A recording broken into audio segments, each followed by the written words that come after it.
Welcome to this episode of Raising Noire Twins. Y'all, on this episode, I'm so excited because I have two special guests. One is a licensed insurance agent, and the other is a client that's going to share her story about how life insurance affected her life, or the lack thereof affected her life. And so without further ado, I'm gonna just go ahead and let them introduce themselves. And you guys give me your names, your social media handles, what you do, and all that good stuff. So if you want to go first. Hey, well, I'm Erika Caldwell. IG handle is Queen E _Caldwell 80. And I've been a licensed life insurance agent for about 3 months. And I am just loving the challenge. I'm married, 3 kids, so definitely know the importance of life insurance. Started doing this because I originally always had a heart to help people. So a while back, I was a nurse, and life decisions and things happen, detours. So I've been always just trying to figure out, well, how can I either get back in the medical field or find something to where I can still help people? And I've been praying about it for a while. I considered trying to go back to school. I have a 10-year-old, a 3.5, and a 2.5. So yeah, y'all, that wasn't that was a challenge all in itself, just trying to figure out how to get back to school. So I got presented with an opportunity from a really good friend, and when they presented me with the opportunity, it was more about life insurance. So like, yeah, at that time I only had 1 child. So I'm like, yeah, you need life insurance. I guess I just never thought about it, but presented that opportunity, I was like, yes, I do need life insurance. And so time went on, and they were asking me to join the business because there's so many people, especially in our community, who need the education, need to know how important life insurance is. So my initial reaction was like, nope, not for me. That's not what I do. So just long story short, just seeing them on their journey and how they're able to help people. Just a short story is that they sold a policy to somebody who, our age, not any health issues or anything. And they sold the policy. And then maybe, I'm going to say, not even 2 years later, something happened to that person. So just to be in that time, or be in the process of being able to help somebody that if you weren't able out, if you weren't out there helping people, educating people, that family could have maybe passed and not had that policy set up to where their family is okay. You can't really fix the emotional grievance, but you can help people financially by just being prepared and making life insurance a priority. So we are all on a mission here just to try to educate our people. All right. Well, thank you. Okay, you can go ahead and introduce yourself. Let us know what you got going on and how we can contact you too. Yeah, so my name is Taquila. I go by Goddess. My business on Instagram is everythinggoddess, and it's just a women empowerment brand. I signed up for Erika's life insurance service because, I saw the need and, the importance of having it. Very grateful that she was able to help me out with that, because now that's something I ain't got to worry about no more. Yeah. And I'm just here to help her in her mission and, getting everybody equipped with this type of security and, I guess, setting them up for success when the time comes for, burying a loved one or losing someone important to them, so that they can just focus on the grief and not the financial burden that comes along with it, like I had to experience. Right. And y'all, I just want to thank you guys again for coming out and doing this. This is information that I feel like everyone should know. For your future, planning your future, investing in life insurance, all of that is really important. And there's such a lack of information and education around this topic. So again, thank y'all for being here and for doing this today. And so you're with Primerica, and I'm familiar with Primerica, but there may be somebody that's out there listening that they're like, okay, what does this Primerica think? So if you know, or not if you know, but if you can share some history about the company, how long you guys been around, and some of the accolades and what you guys got going on, Yeah, Primerica actually is older than all of us. I don't know if everyone knows, but they had Primerica from 1977.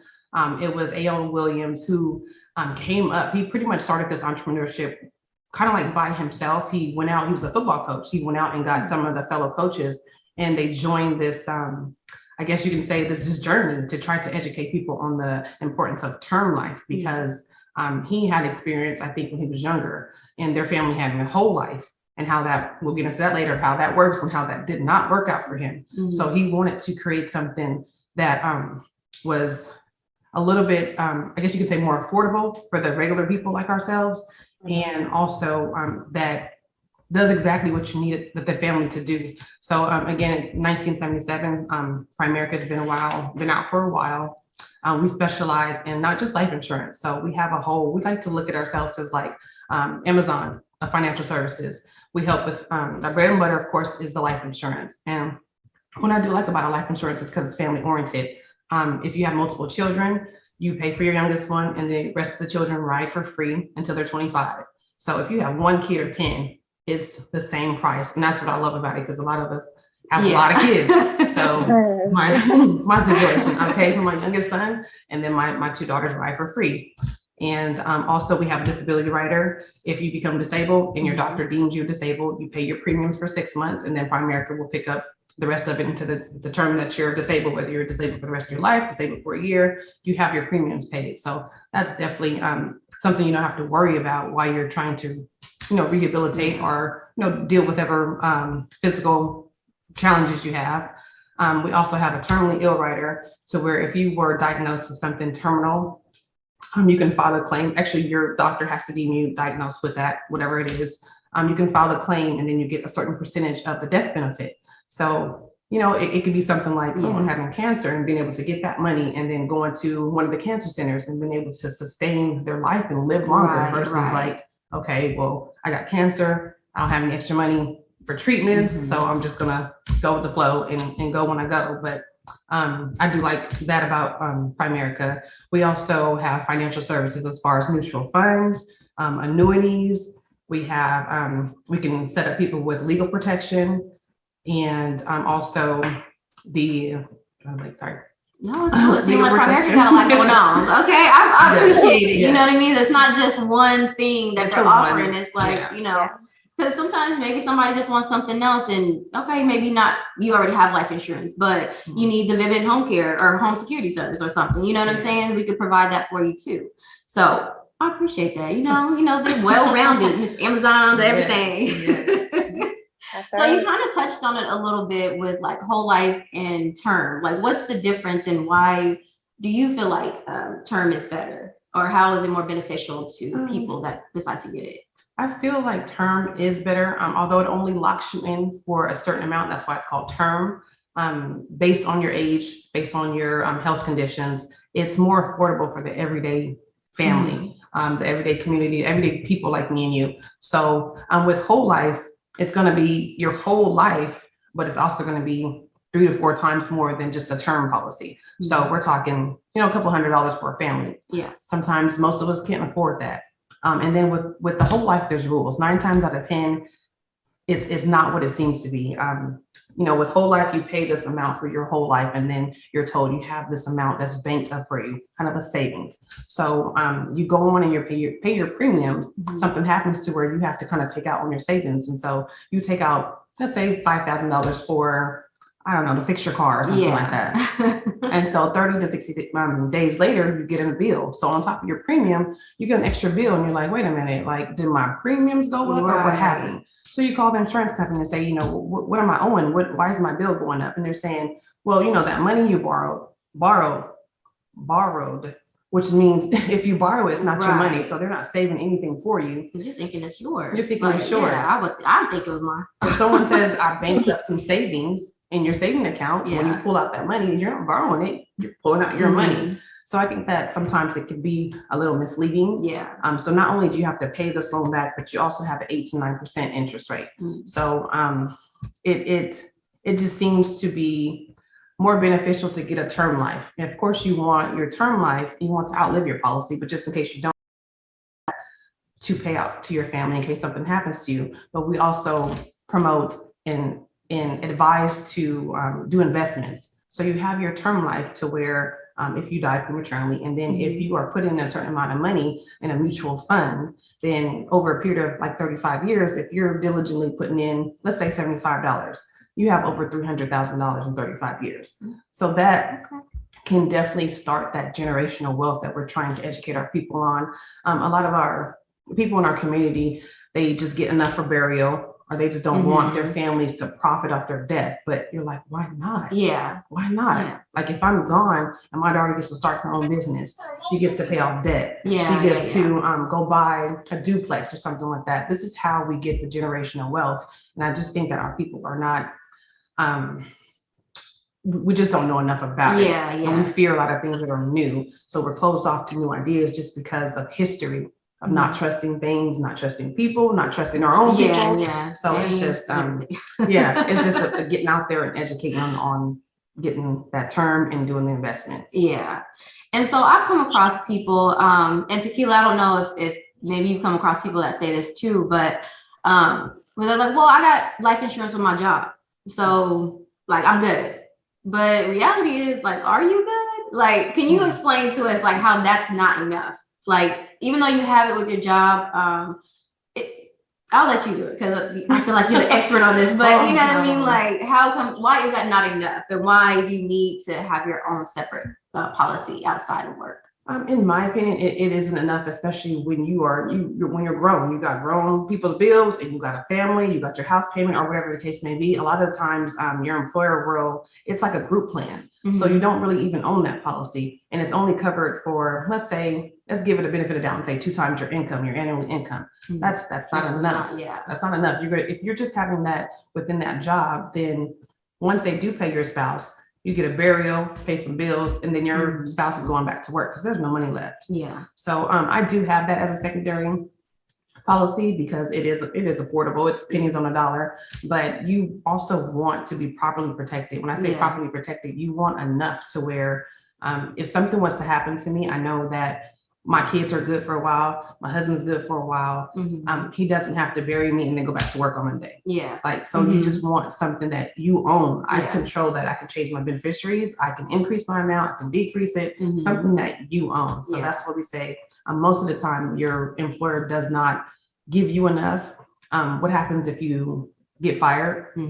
Then what? You can get, insurance outside of that, but now you're older. So it's going to be a little bit more. What happens if you get laid off because you did get something chronic to where you have to miss work? Now they've laid you off. So now not only did they lay you off and your insurance is with your job, but now you cannot get personal insurance because you have cancer, because you had a heart attack, because something major happened, and now you're a liability to the insurance company. So we always say, just put that in place.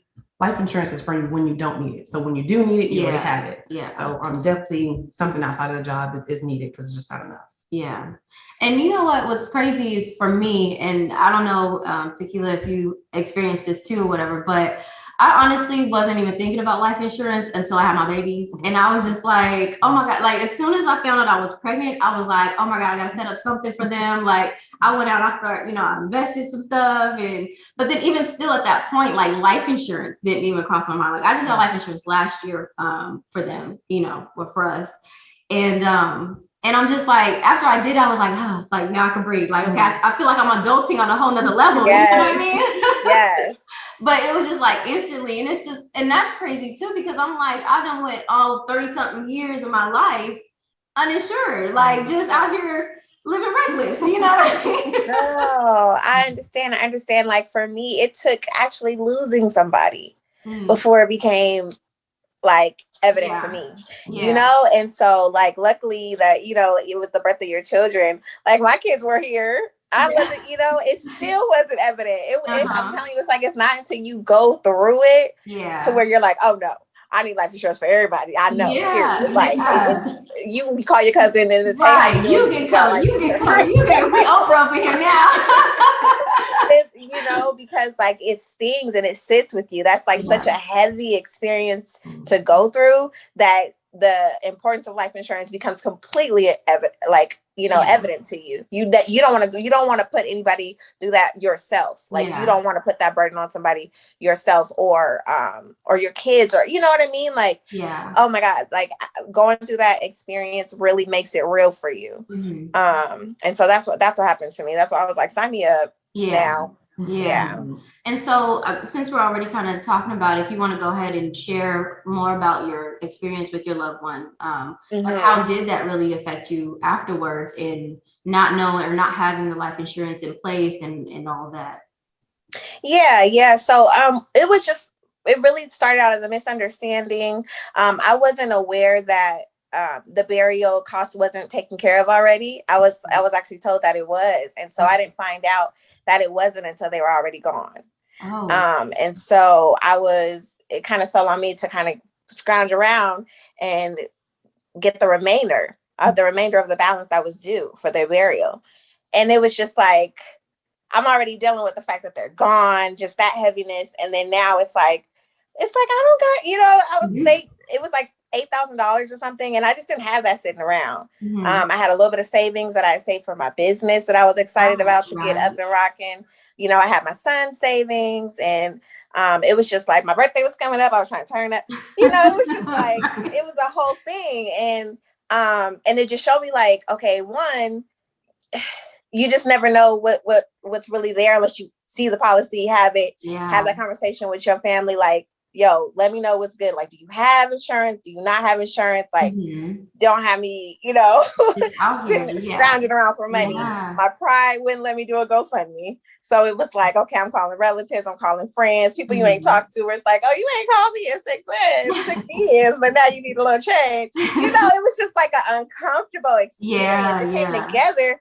But it was like, it was too much because I was hurting because they were gone. And so I couldn't even focus on that, on the healing part or just the acceptance of that. It was like, I completely had to focus on raising funds. And it was just, it sucked. It sucked. And so for me, I feel like, it made it real. Like, okay, this is something that for me, everybody, everybody that we know, this day is going to come. Yeah. And most times you can't predict it unless somebody's like terminally ill. And not even then. Yeah. Like a doctor can say you got 6 months. You don't know if it's exactly 6 months. It could be 27 days and 32, minutes. Like, you just never know. You don't. And so, you don't have control over that. And it's like, you have to control the things that you can control, and you can be financially prepared when that moment comes. You might not know the day, but you can be prepared for that day financially, so that all you have to worry about is the heaviness of the loss of your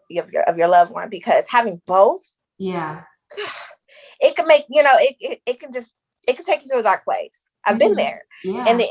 And grief is already heavy. I'm getting choked up, but grief is already heavy, but you don't want to be taken to like a dark place because you have so much stress, financial stress, grief of losing a loved one. You might be prideful like I was. I'm a Leo. We're very prideful beings. You don't want to call somebody and be like, can I have a couple dollars? Right. It's like, I got this. I'm independent. I got my stuff together, but my loved one didn't. And so that put me in a position to where I'm having to ask for things that I'm not comfortable asking for. And it's so much that can be avoided by that. You can pay a little bit of money now, every month, sacrifice a purchase that don't even matter anyway. Right. And instead of having to come out like bands, like fast, quickly, Yeah. In this case, it was like there was a burial site that had payments on it, but it needed to, $8,000 to be secured. And this is something this is somewhere that my loved one wanted to be next to their loved ones. It was a very important thing that I felt responsible to make happen, but couldn't afford. So it was just crazy. And I'm just thinking, like, if the life insurance policy was in place then, all I would have had to do was just, however that happens when it happens. Life insurance, they're gone. Right. Handle your business. Let me go over here and be hurting, Yeah, exactly. So it was just, it was a very like eye-opening experience. And then I'm grateful for Erika because she had a solution. Well, first of all, I thought I was good with my job. I didn't know about the group thing. And I was like, you know what? I only paid like $5. I'm good, girl. I'm covered, me and my kid. And she educated me like on what I really had. Yeah. And to me, it wasn't enough. Like if I was to be gone, no, I want them to have more coverage. I want them to be set up better than what I had in place. And I just didn't know. So she showed me that all life insurance is not the same, and that you can have like secondary policies to kind of back you up. And so now it's like, that's not something I have to worry about at all for anybody in my household, anybody who's like in my immediate circle, it's a conversation that I'm having because I went through that experience, and I'm like, I know it's a hard conversation to happen, guys, but let me tell you what's harder. Going through the shit when it happens. Excuse my language, but going through it when it happens. You know what I mean? Like when it's here, it's way harder than like having to talk about it now, you know, in the living.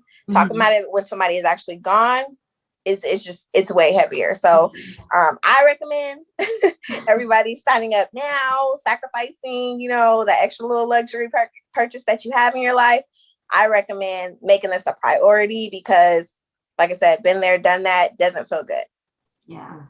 Well, thank you for sharing your story with us. You know, I know it's not easy sitting here talking about it, but, you know, we can talk about life insurance until we're black and blue in the face, but until people hear like real life experiences and how it really affects people in real life, like that could be any one of us here at this table. You know what I'm saying? Like it really hits home. So hopefully somebody that's listening to this is like, okay, let me think about this. Like, I think I might need to jump on this because it's real, you know, like you said, it's not if, it's when, right? And Erika always mentions, like, you know, we insure everything else that's important to us, you know, our phones, our homes, our cars, but we don't deal with our lives. And that's the most important asset that we have. You know what I'm saying? Like, so thank you again. I just really appreciate you just even talking to us about it because you didn't have to, you know what I mean?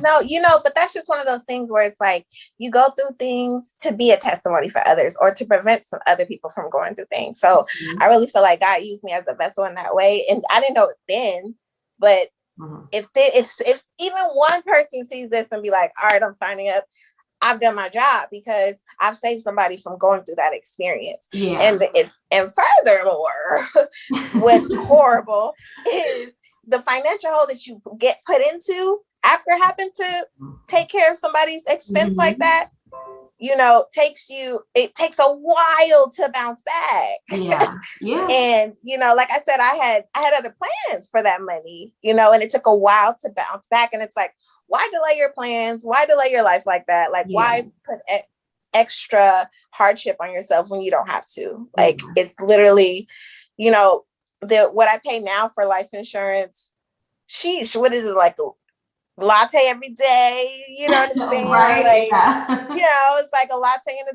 donut. Like, okay, you know, pay a latte and a donut for your peace of mind. Exactly. And that's one of the things that I really do like about it is that it's affordable. Like, I feel like people have this misconception that like I'm going to be paying $500 a month for life insurance. You know what I mean? But the thing with Primerica is that they make it affordable for you to be covered, you know? And so I'm just grateful for it because, you know, like you said, I don't want to pay $500 a month, but I do want my babies to have something once I leave, you know what I'm saying?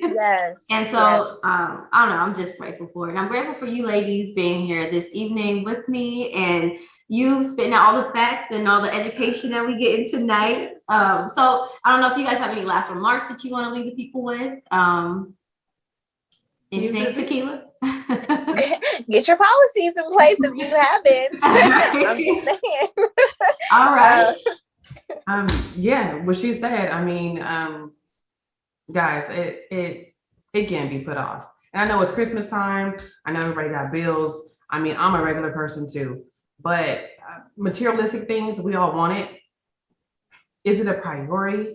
Like to get my kid this one extra gift when I could not be here? So just the fact that I know if I pass today, my kids are okay, and that gives me a peace of mind. You know, it's not a bill. It's such a necessity, it's such a priority, and just us as people in our community, we have to start the generational wealth. Like, I know things were not taught to us, and we're all learning. This generation, we're out here trying to make changes. So definitely, just, you know, if you guys have questions, there's never any pressure. I feel like Taquila said, if I can just educate one person, that's one person that won't have to go through the financial grief along with the emotional grief. So guys, just protect your family. Just think about protecting your family. We're not out here just trying to make money. We're trying to make sure people are protected so they can grieve properly. So just think about it. Before I do wrap it up, I'm just gonna say, I always ask people, if you died yesterday, would your family be financially, would they be the same, worse, or better? And whatever answer you come up with, you have to be okay with it. Because I know before I got properly protected, I'm like, ooh, I died yesterday. Yeah. We are short. Like, so just ask yourself that question. And again, yeah, and that's a good question. Yeah. Like, that's real. Like, are you okay with that answer? yeah. All right. All right, ladies. So one last time, I'm going to ask you guys to go ahead and just shout out your business, Taquila, and let us know how we can contact you again on social media and all that good stuff. Yeah, you guys are welcome to DM me or follow me on Instagram, everythinggoddess, or the website is everything-goddess.com. You're welcome to sign up from the email and stay connected that way. We got a lot of good stuff going on for women. All right. Well, thank you so much. And Erika, go ahead and give us your info. Again, it's IG. I'm Queen E_Caldwell 80. I'll even give you email addresses, phone numbers. I'll give you all that because it is that important. Yeah. Email is caldwell.erica2016@yahoo. Phone number 916-835-1657. I want to just give people the opportunity to contact me anyway. Yeah. Questions, you want to do a meeting, a Zoom, a presentation, all that. All right. So. Well, appreciate it. And for those that are just now tuning in, or this is your first time listening to this podcast, go ahead, like, share, and subscribe to Raising Law Twins. And I can also be, you can also follow me on Instagram, at nbowens111. And that's on Instagram, and Michelle Bowens on Facebook. So again, thank you for listening, and hope you all have a great day, beautiful people. Peace. Thank you. Bye.